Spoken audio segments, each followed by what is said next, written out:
বিসমিল্লাহির রহমানির রহিম। আজকে ভিডিওটা হবে যে আমার ইউটিউবের বন্ধু বান্ধবরা যেগুলো আছে ফ্রেন্ডরা, যে পেঁপে চাষ করবেন। পেঁপে একটা লাভজনক, আর একটা গাছে কতগুলা পেঁপে ধরছে।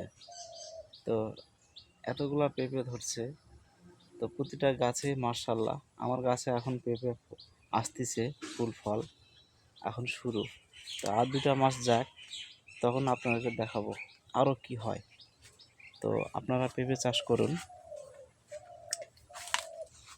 যারা বাড়ির আশপাশে যাদের কিছু জায়গা আছে, 20টা 10টা 30টা 50টা বা 100টা 200টা যতগুলো চারা লাগানো যায়, তো প্রতিটা গাছ হবে 6 ফিট পর পর, স্কোয়ার 6 ফিট পর পর গাছ লাগাবেন।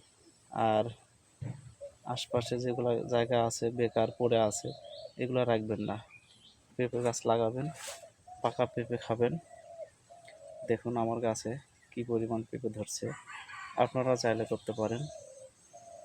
জায়গা ফেলে রাখবেন না, যেগুলা বাড়ির আশপাশে আনাচে কানাচে জায়গা পড়ে আছে এগুলা রাখবেন না, পেঁপে গাছ লাগাবেন। পেঁপে একটা লাভজনক। ঠিক আছে, ভালো থাকবেন। আসসালামু আলাইকুম।